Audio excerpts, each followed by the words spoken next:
अजीत पवार का विमान क्रैश, नहीं रहे महाराष्ट्र के डिप्टी सीएम अजीत पवार। महाराष्ट्र के डिप्टी सीएम विमान में सवार थे।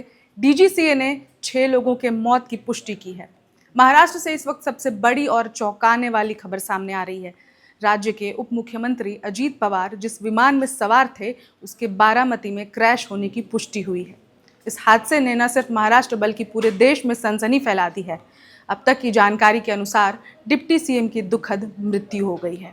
प्रारंभिक जानकारी के मुताबिक ये विमान लैंडिंग के दौरान दुर्घटनाग्रस्त हुआ।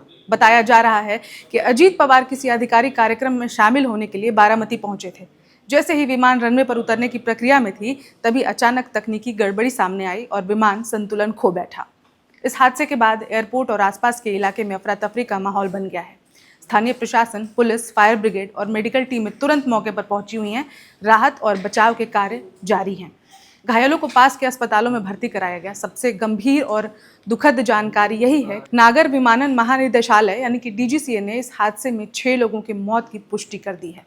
मृतकों की पहचान और उनकी भूमिका को लेकर आधिकारिक विवरण का इंतजार किया जा रहा है, लेकिन जो कन्फर्म्ड है कि हमारे बीच अब महाराष्ट्र के डिप्टी सीएम नहीं रहे।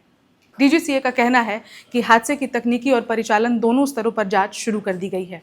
सूत्रों के मुताबिक अजीत पवार को सुरक्षित बाहर निकालने की पूरी कोशिश की गई, लेकिन वो हादसे का शिकार हो गए।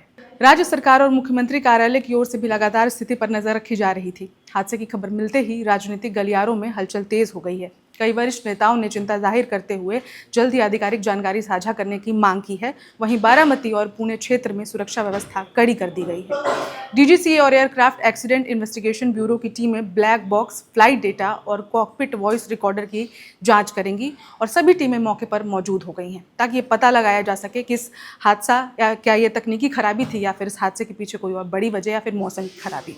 इस पूरे घटनाक्रम ने एक बार फिर वीआईपी फ्लाइट सेफ्टी और प्रोटोकॉल पर गंभीर सवाल खड़े कर दिए हैं।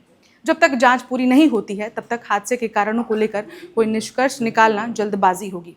फिलहाल बारामती विमान हादसे को लेकर हालात संवेदनशील और बदलते हुए हैं। आज की घटना बेहद दुखद है। पूरा देश इस शोक लहर में डूबा हुआ है। अपडेट्स के लिए देखते रहे वन इंडिया हिंदी।